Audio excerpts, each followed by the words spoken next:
Assalamualaikum warahmatullahi wabarakatuh.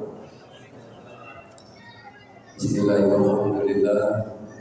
Wassalatu wassalamu sayyidina Rasulillah Sayyidina Muhammadin Abdillah wa ala alihi wa sahbihi wa man tabi'ahum. Amma ba'du, subhanaka la ilma lana illa ma 'allamtana innaka antal alimul hakim. La haula wa la quwwata illa billahi al-'aliyyil 'azim. Asyhadu an la ilaha illallah wa asyhadu anna Muhammadan rasulullah. Para bapak, para ibu, jamaah salat isya, salat tarawih dan witir rahimakumullah. Bersyukur kita kepada Allah Subhanahu wa taala, Allah yang Maha Pengasih, yang tiada pilih kasih, Allah yang Maha Penyayang tidak terbilang, senantiasa melimpahkan berbagai rahmat dan nikmat baik secara lahir maupun secara batin kepada kita selalu hambanya, sehingga bisa melaksanakan aktivitas ibadah di bulan suci Ramadan ini. Salawat dan salam senantiasa tersampaikan kepada Nabi Muhammad SAW, pada keluarga dan sahabatnya, semoga kita semua mendapatkan penyelamatan, pertolongan serta di akhir kelak. Amin, amin, Allahumma amin. Para bapak ibu sekalian yang saya hormati, saat ini kita berada di akhir Ramadan. Sebentar lagi kita akan meninggalkan Ramadan. Dari Nabi Muhammad SAW, kiranya Ramadan ini terus ada tiap bulan.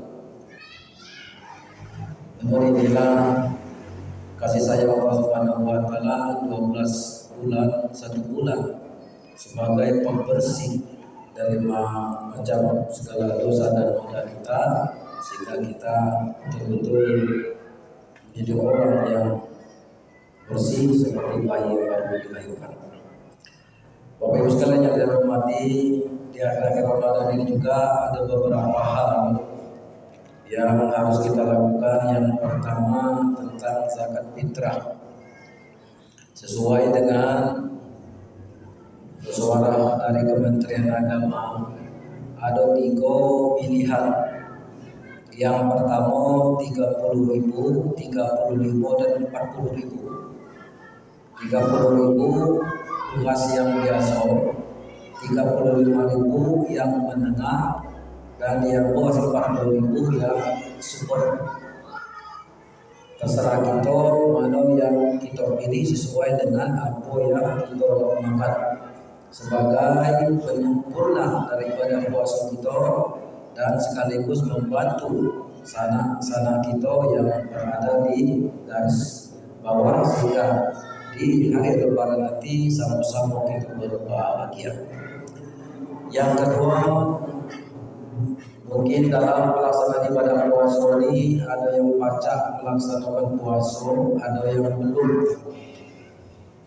Bagi yang, mohon maaf, wanita yang hamil, ya, kemudian menyusui, melahirkan, ini boleh meninggalkan puasa, tapi nanti setelah di luar bulan puasa sampai batasnya puasa lagi, mengkodok puasa yang ditinggalkan, termasuk bapak-bapak dan jodoh sawit ditetapkan lagi harus surga sampai batal, maka itu boleh dikodok.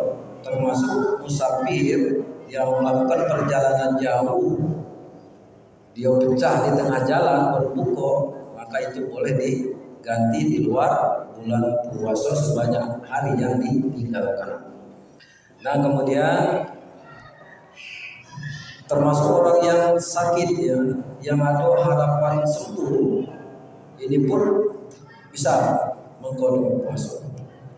Dan berikutnya Bapak Ibu sekalian, kita diberi juga oleh Allah Subhanahu wa taala keringanan, yakni membayar fidyah. Fidyah itu bil miskin. Fidyah itu untuk orang-orang miskin. Siapa yang berhak memberikan fidyah itu? Yang pertama orang yang bidapan dan didoa berharap pada sembuh. Kemudian orang yang sakit, ya, tidak mampu dia melaksanakan puasa atau dua renta. Apabila dia melaksanakan puasa maka akan berakibat kesehatan bagi dirinya, maka itu dibolehkan membayar fidyah. Berapa banyak besaran fidyah yang harus dibayarkan? Jadi memberi makan orang miskin, prinsip makan kenyang. Kita rata-rata kalah makan 3 kali sehari 2 cantik. Kalau 1 cantik itu harganya 5.000, kalau 2 cantik 10.000. Ini ampai beras sehari ya, ditambah dengan lauk pauk. Maka lemak makan itu ada budaya. Minimal taruhlah 10.000 misalnya sehari. Ya, jadi 10.000 tambah 10.000 20.000. Kalau misalnya selama 30 hari ya 20.000 dikali 30 hari sama dengan 600.000. Kalau ditugaskan sekali ini lebih kurang 250.000, berarti 2 kali lebih.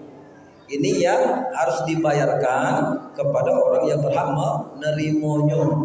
Kebila untuk membayar ini sebelum Ramadan selesai habis. Bapak Ibu sekalian yang hormati, kemudian yang ketiga ini berita gembira dari Nabi kita Muhammad SAW. Ada suatu hal yang sangat penting yang harus kita lakukan di Jumat terakhir Ramadan. Apa itu? Apabila kita banyak meninggalkan sholat, jadi mulai balik sampai kini. Apabila seseorang itu melaksanakan sholat sunat 4 rakaat, namanya sholat sunat kafarat, bukan kafarat, bukan kafarat. Kalau kafarat lain lagi. Ya. Melaksanakan sholat itu karena Allah. Diniatkan, ya Allah, saya melaksanakan sholat sunat kafarat 4 rakaat, maka karena Allah.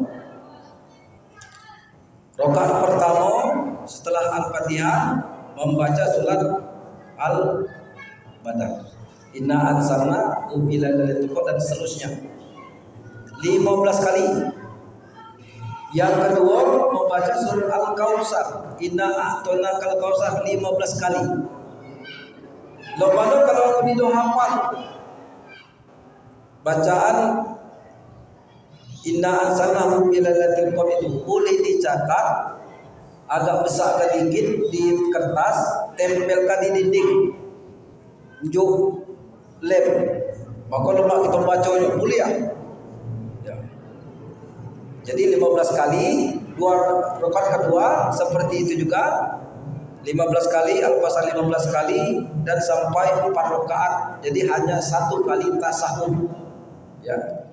1 kali tasahud. Kebila pelaksanaannya dikatakan di hari Jumat, tidak dikatakan setelah sholat Jumat, tidak. Jadi artinya di hari Jumat mulai jadi angka mulia sampai malam mulia, ya. 4 rakaat, ya. Jadi lebih kurang sekitar setengah jam. Nah ini Bapak Ibu sekalian, kita bersama-sama semoga sholat-sholat yang pernah kita tinggalkan jadi mulai balik Allah Subhanahu wa taala sempurnakan. Ini kemudian Ramadan yang Allah berikan kepada kita sekalian selaku hambanya. Wallahu a'lam. Mungkin itu saja yang bisa sampaikan, mudah-mudahan ada manfaatnya bagi kita semua. Khususnya saya menyampaikan Assalamualaikum warahmatullahi wabarakatuh.